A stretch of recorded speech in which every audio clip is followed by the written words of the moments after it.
Troisième et dernière, je l'espère, partie où je décrypte, on essaie d'analyser le débat de la présidentielle américaine, donc qui confronte monsieur Donald Trump ici, donc candidat du parti Les Républicains, et madame Kamala Harris ici, candidate du parti des démocrates. Donc, on s'était arrêté au 9e thème, donc on en avait fait 8 au total. Alors, on avait vu, on va remettre ça, donc l'immigration illégale, la politique de déportation à la frontière, le ministère de la justice, le rôle d'un président, les fraudes électorales. Globalement, on avait dit que c'était plutôt Trump qui avait tiré son épingle du... Enfin, pas tiré son épingle du jeu, disons que c'était mieux que Harris en termes de performance. Donc, on s'était arrêté donc au 9e thème. Le 9e thème, ce sont les conflits, la politique extérieure, tout ce qui est relatif à la guerre. Bon, donc là, on avait... J'aurais dit que c'était Harris jusqu'à la fin, jusqu'au moment où ils se sont mis à parler de la guerre en Ukraine. Vous allez comprendre de quoi je veux parler. Donc, d'abord, on lui a posé la question sur le conflit israélo-arabe. Sur le conflit israélo-arabe, en fait, Harris prend une position plutôt centriste. En gros, on lui a demandé. Elle dit qu'il faut un cessez-le-feu.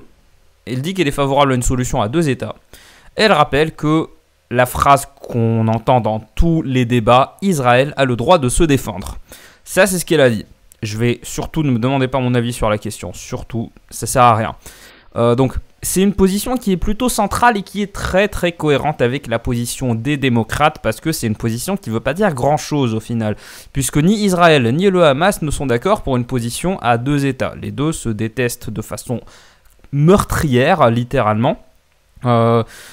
C'est une position qui ne veut pas dire grand-chose. Bon, c'est là où, en fait, une administration démocrate, ça s'arrête là, en termes de ce qu'ils peuvent faire.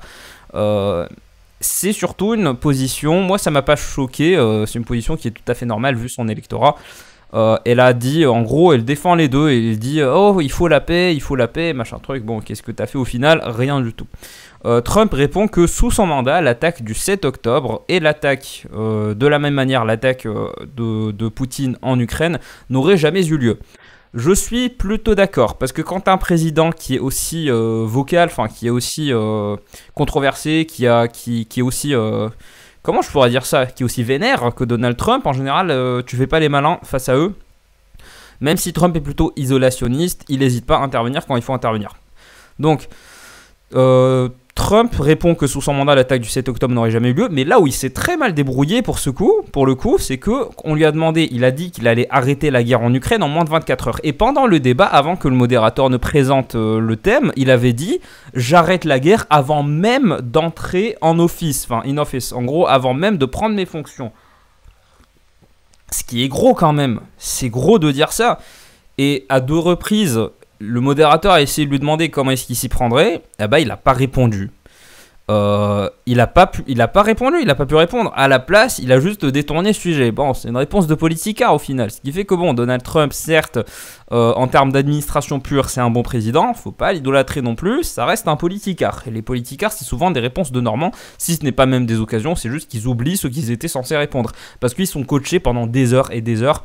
Des semaines plutôt des semaines avant chaque débat pour se préparer exactement à quoi dire. Et que ça passe devant les médias. Trump, qu'importe ce qu'il dit, de toute façon les médias vont être contre. Alors, Harris a dit que j'ai parlé à des leaders militaires et ils m'ont dit que vous étiez une disgrâce. A disgrace. Trump n'a pas répondu à la question, donc est-ce que, de la même manière, il n'a pas répondu à la question, est-ce que vous voulez la victoire en Ukraine? Il dit il veut la cessation des hostilités, l'arrêt des hostilités. Il dit qu'il veut un compromis. C'est une réponse de Normand. Pourquoi? Parce que ça fait partie des sujets sur lesquels les républicains ne sont pas d'accord. On a des républicains qui sont très pro-Ukraine. La plupart des républicains, en général, ils sont juste pour la paix parce qu'ils sont toujours isolationnistes. En fait, c'est la tradition de la droite américaine qui se veut isolationniste, c'est-à-dire on ne participe pas aux conflits qui ne nous intéressent pas, qui ne nous impactent pas directement. En gros, il veut juste qu'on arrête d'envoyer des armes à l'Ukraine parce que ça coûte pas mal d'argent. Même Harris l'a avoué un petit peu à mi-mot. Alors que Harris, au contraire, elle en est fière, en fait. Elle dit il faut soutenir l'Ukraine face à Poutine. On va y revenir après. Mais Trump ne répond pas à la question parce qu'il sait qu'une partie de son électorat est clairement pro-Poutine. il sait que parmi des gens qui sont très radicaux, parmi des gens qui sont très populistes, qui sont contre le système américain, contre le système politique électoral américain, ces gens-là, ils ont une plus haute probabilité d'être pro-Poutine. Donc c'est pour ça que Trump évite de répondre de façon tranchée à la question, parce qu'il ne veut pas choquer son électorat. Trump, il avait dit plein de fois qu'il était pote avec Poutine, donc avant la guerre. Trump, je pense que c'est quelqu'un qui aime bien les hommes forts. Poutine, c'est quelqu'un qui aime bien les hommes forts. Donc il y a plein d'influences qui fait que Trump n'est pas assez stupide pour répondre directement. Par contre, ça fait qu'il perd des points dans le débat, clairement. Moi, je préfère les politiciens qui répondent franchement. Je comprends qu'ils donnent une réponse de Normand, mais ça devient agaçant. Donc, soit t'as envie que l'un gagne, soit t'as envie que l'autre gagne. Tu peux pas, je veux dire, on arrête les hostilités tout seul, tout de suite, et tout le monde rentre à la maison. Par contre, je suis convaincu, certes, que ça n'aurait jamais eu lieu sous une administration Trump, mais par contre, je déteste les réponses de politicards qui ne vont nulle part. Donc pour le coup, Trump perd vachement en points. Ensuite, il a critiqué les démocrates sur Biden. Harris, ça me fait du mal de le dire, mais j'essaie d'être le plus objectif possible. Harris a très très bien répondu. Harris lui a dit qu'il ne se présente pas contre Biden, mais contre elle. Ça clôt la discussion. C'était très efficace comme réponse. Mais j'aurais donné le point à Kamala Harris. Je lui aurais donné le point. Malheureusement, elle a répondu un des trucs les plus idiots. Peut-être, je pense, le truc le plus stupide qui relève pas nécessairement du mensonge, qui relève juste de la prévision. Mais c'est sans hésiter le truc le plus stupide que j'ai entendu dans ce débat. Elle a dit que sans les États-Unis, Poutine serait à Kiev. Et elle sous-entend qu'il se tournerait vers l'Europe. Une fois après avoir envahi l'Ukraine, il se tournerait vers l'Europe en commençant par la Pologne. Est-ce que je vous fais un cours de 3 heures depuis 1917 assorti de géopolitique pour vous expliquer en quoi c'est l'affirmation la plus stupide qu'il aurait pu délivrer dans ce contexte ou pas? Franchement, ça vaudrait le coup. Mais non, pas du tout. Poutine, il a pas... Mais genre l'intervention en Ukraine, c'était pas du tout pour envahir le monde, mais Poutine n'est pas suffisamment stupide. Surtout que s'il envahit l'Europe, mais il y a l'OTAN. Mais certes, c'est la deuxième armée mondiale, mais il valent rien comparé à l'armée américaine. Je vous rappelle que si un pays attaque l'OTAN, tous les autres pays doivent le défendre, parce que c'est un accord de défense mutuelle. Ça veut dire, si tu attaques un pays de l'OTAN, c'est comme si tu avais attaqué tous les pays. Donc tous les pays doivent faire coalition et aller te défendre. Mais Poutine n'est pas con. Harris n'est pas débile. Enfin, je refuse de croire qu'il est débile, parce que si on est débile et qu'on arrive à sa position d'influence, franchement, je me dis, mais moi, je peux le faire. Donc, il se tournerait vers l'Europe en commençant par la Pologne. Franchement, en fait, c'est du niveau de quelqu'un qui est en 6ème, qui a entendu parler de la Seconde Guerre mondiale et qui s'est dit, oh mon Dieu, en fait, Poutine, il va faire la même chose. Mais stop. Arrêtez. Ce qui fait que pour moi, aucun n'a gagné. Mais si c'était pas pour ces petites bourdes, franchement, j'aurais très largement donné le point à Kamala Harris pour le sujet des conflits. Ensuite, cette partie terminée, maintenant on va parler de la politique de santé. Ça va être un petit peu technique, accrochez-vous, mais vous en faites pas. Moi j'ai un café, vous, est-ce qu'on arrive à voir le café? Ouais, je pense qu'on arrive à le voir. Moi j'ai un café, bon, vous, vu que le thème c'est les États-Unis, prenez-vous une bière, je sais pas, faites ce que vous voulez. Ou du café. Est-ce que vous saviez que le café est très populaire aux États-Unis parce que ça a remplacé le thé, parce que après la Révolution, les gens ne voulaient plus boire du thé qui était un symbole de l'aristocratie britannique, donc ils ont préféré boire du café à la place. Et c'est pour ça que les Américains boivent beaucoup plus de café que de thé. Dans le monde anglo-saxon en tout cas. Alors, numéro 10, la politique de santé. Pour le coup, je vous spoil, Harris a très largement gagné cette partie. Très largement. Donc, la modératrice a fait remarquer à Kamala Harris qu'elle était favorable à une sécu entièrement publique du temps de Bernie Sanders, mais qu'aujourd'hui elle soutient Obamacare. Alors, les États-Unis, c'est assez technique à comprendre, mais en France, on a une sécu qui est généralisée, qui est universelle. La sécurité sociale, en gros, tu vas chez le docteur, même si tu n'as pas de mutuelle, tu ne paies qu'une infime partie des services. Qu'une infime partie. Quand tu vas à l'hôpital, pareil. Aux États-Unis, c'est beaucoup plus compliqué que ça. Le secteur privé est beaucoup plus prégnant là-dedans. Les assurances sont généralement privées. En fait, il n'y a pas d'assurance universelle. Tu as une assurance pour chaque partie du corps. Tu as une assurance pour l'état dans lequel tu es. Genre, imagine, tu as la sécu, mais si tu te blesses en dehors de la région dans laquelle tu achètes tes médocs, dans laquelle est situé ton médecin traitant, en fait, l'hôpital ne te prend pas en charge. En tout cas, tu dois payer. Ton assurance ne te prend pas en charge. Imagine. C'est le cas aux États-Unis. C'est pour vous donner une idée de la stupidité de la chose. Il n'y a pas Et c'est pour ça que les États-Unis sont beaucoup critiqués. T'as des gens qui sont obligés de s'endetter parce qu'ils se sont cassés un bras, parce qu'ils ont dû appeler une ambulance en urgence. L'autre fois, je suis tombé à vélo, j'ai eu cette partie là, je pense que ça se voit encore un petit peu, qui a gonflé parce que je suis tombé peut-être la première comme un idiot. Mais j'étais très content de pouvoir appeler l'ambulance et de me dire que je vais pas payer des centaines de milliers d'euros. Et c'est le cas aux États-Unis. Franchement, allez voir sur Internet, c'est incroyable. Et tu as une mutuelle. Normalement, tu peux souscrire à une assurance. Et généralement, c'est quand tu travailles que tu as une assurance privée. Sauf que, voilà. Le paradoxe, c'est que 20% du PIB des États-Unis, des dépenses, pardon, 20% c'est la santé. Et pourtant, c'est un secteur. Je vais vous expliquer. En fait, ce qui a contribué à augmenter les dépenses de santé, c'est un des systèmes les plus stupides que j'ai vu de ma vie qui s'appelle Obamacare. Obamacare, donc c'est plus exactement, ça s'appelle le Affordable Care Act. En gros, la loi de soins médicaux plus abordables. C'est comme ça qu'on pourrait la traduire, qui a été, aujourd'hui on l'appelle Obamacare. C'est un diminutif en gros parce que c'était l'administration Obama qui l'avait mise en place. C'est un système qui est complètement stupide parce que ça ne remet pas du tout en question la structure même du système de santé et d'assurance aux États-Unis. Aucun changement, c'est juste que ça force certaines personnes à prendre une assurance en plus dont ils n'ont pas besoin. Et si tu prends pas cette assurance-là, bah en fait, t'as une amende qui est proportionnelle à tes revenus, si j'ai bien compris. Ça dépend de ton tax bracket, de ton niveau d'imposition. Ça dépend de certains trucs, mais voilà. Alors que le problème, c'était pas ça. Certes, ça a permis de... Par exemple, ça fait des trucs bien. Par exemple, ça a permis de faire en sorte qu'il n'y ait pas de limite parce que, au bout d'un moment, tu dépasses une certaine limite dans le temps. Ton assurance, avant, elle te disait, non, ton forfait, il te permet juste d'être couvert d'être soigné pendant 6 mois. T'atteins le 7e mois, on peut plus te couvrir. Ça, c'était interdit. Désormais, l'assurance, avec Obamacare, l'assurance doit te soutenir jusqu'au bout. De la même manière, c'est pas parce que tu as une comorbidité que l'assurance peut nier une couverture de soins, ce qui est très bien. Le problème, c'est que ça change le comportement de l'assurance, mais pas la structure. La structure, c'est ça le problème. C'est que il devrait passer... Mais ils dépensent 20%. Mais les dépenses des États-Unis sont gigantesques et 20% part dans la santé. Ça part dans la poche de qui ? Ça part dans la poche les mafias de l'industrie pharma, les mafias de l'industrie hospitalière. Les hôpitaux sont généralement privés, les assurances sont privées. Mais en gros, tu as l'État qui prend l'argent du contribuable et qui l'injecte massivement dans la poche des milliardaires qui se cachent derrière ces mafias, je n'ai pas d'autres mots. Obamacare, c'était un pas en avant très critiquable. Très critiquable. Je vous explique ça, c'est très important, c'est pas que du meublage. Obamacare, donc c'est ça. En fait, le problème, c'est que Harris, en gros, elle veut améliorer Obamacare, certes. En gros, elle veut rester sur cette ligne-là on fait en sorte de réformer le système d'assurance. Trump, pour le coup, ça fait depuis très longtemps qu'il dit que Obamacare, c'est n'importe quoi, qu'il faut arrêter avec ce système, qu'il faut passer à autre chose. Mais jusqu'à aujourd'hui, moins de 2 mois avant les échéances, je crois que c'est le 9 novembre normalement, c'est le 9 novembre, il n'est pas capable de décrire ne serait-ce que les grandes lignes.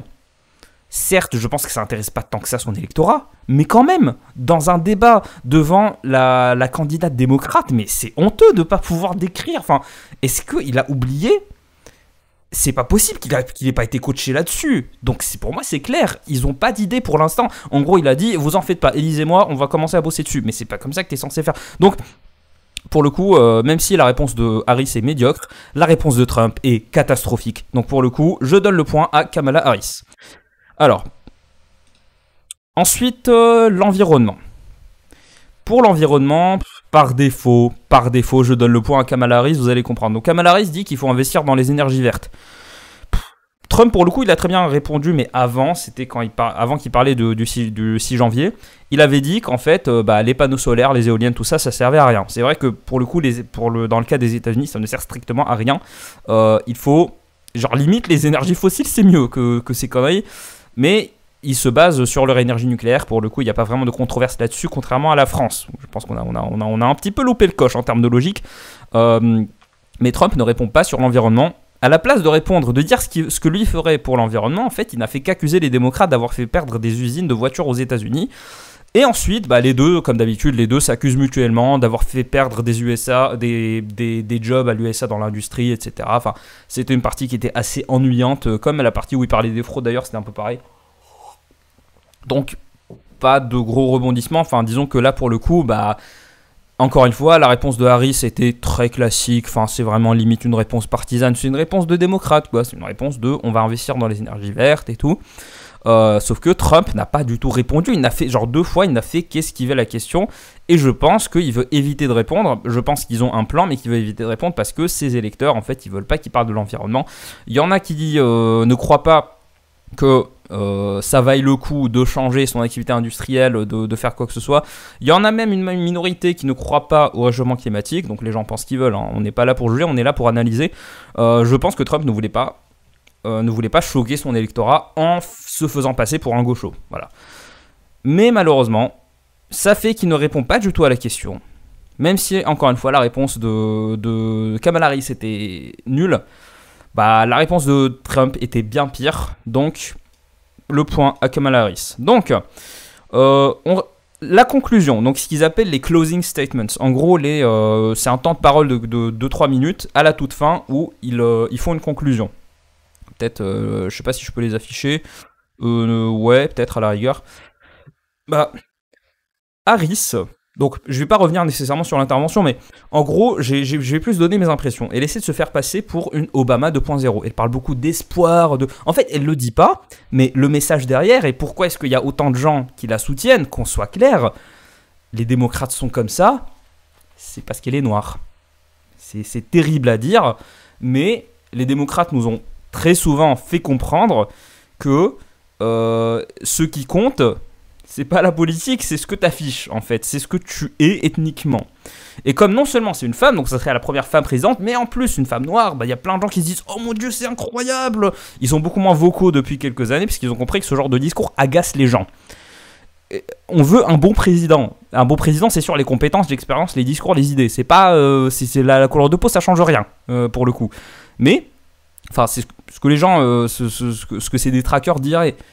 Sauf que, voilà, en fait, elle essaie vraiment de se donner cette air de Obama 2.0. Elle parle d'espoir, de renouveau, Pour le coup, en termes de partisanerie en termes de comportement interparti, pour le coup, c'est pas totalement faux. Enfin, pas dans le sens, je crois pas du tout à ces discours de espoir, un renouveau, donner une chance, dire aux gens qu'on se préoccupe d'eux. Enfin, ce genre de discours, non, je n'y adhère pas. De toute façon, je m'en fous.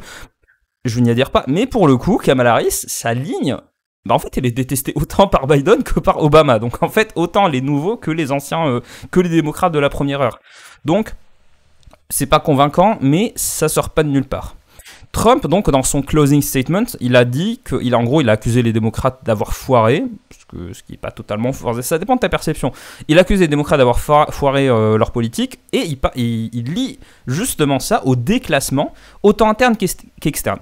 Le déclassement interne, c'est-à-dire le fait que tu as des gens qui perdent en pouvoir d'achat, le fait que la classe moyenne n'existe quasiment plus aux États-Unis, le fait que tu as plein de gens qui galèrent de plus en plus alors qu'avant ils n'avaient pas de problème, les gens ne peuvent plus accéder à la propriété, l'économie, la santé, tout ça, même s'il n'a pas présenté de solutions concrètes à pas mal de choses, notamment la santé, c'est pour là-dessus principalement que moi j'aurais tendance à critiquer. Et externe, donc déclassement externe des États-Unis, les États-Unis sont de moins en moins pris au sérieux. Le fait que Poutine ait attaqué l'Ukraine, le fait aussi qu'il y ait eu l'attaque du Hamas, ça veut dire que l'Ukraine qui était protégée entre guillemets par les États-Unis et Israël qui était protégé par les États-Unis, là ils se font attaquer de partout. Ça montre qu'il y a un déclassement en termes géopolitiques, en termes de prestige, en termes de capacité de protection.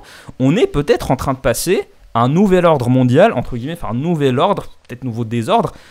J'ai pas envie de faire des discours de géographie du lycée, mais un monde plus ou moins multipolaire, où en fait les États-Unis, peut-être qu'on reviendrait à un schéma de guerre froide. Ça serait super fascinant si on voyait ça, mais ce serait plutôt un monde multipolaire, où là t'as plein de pôles qui peuvent rivaliser, qui peuvent se permettre de rivaliser avec l'oncle Sam. Donc, mais ça, c'est clairement, c'est peut-être fascinant au niveau géopolitique, au niveau géographie, au niveau des RI, des relations internationales, même au niveau du droit. Comment le droit international évoluera face à ces nouvelles réalités, c'est quand même des questions qui sont très fascinantes à étudier, mais pourtant pour un Américain de base, c'est un déclassement.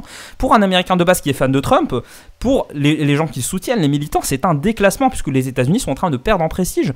Et c'est ce que Trump souligne. Est-ce qu'il réussirait à replacer les États-Unis dans la place qu'ils avaient auparavant, peut-être sous l'ère Reagan, voire même l'ère Clinton À voir. Je sais pas, moi je m'en fiche de faire des prédictions, mais bon, à voir, en tout cas ça va être fascinant. Mais c'est quelque chose qui dénonce. Et d'où son slogan Make America Great Again. On va refaire des États-Unis une grande puissance. Plus ou moins, c'est la traduction la plus élégante que j'ai pu trouver pour quelqu'un qui analyse comme moi. Donc voilà, on va récapituler. Donc, économie, Trump, commerce extérieur, aucun, avortement, Trump, donc 2 points pour Trump, immigration illégale, Trump, encore une fois, donc 3 points du côté de Trump, déportation, aucun, ministère de la justice, aucun, rôle d'un président, aucun, les fraudes électorales, j'ai pas compris, conflit, on avait dit que personne, politique de santé, Harris, Kamala Harris, environnement, donc on se retrouve à 3 contre 2 pour Trump.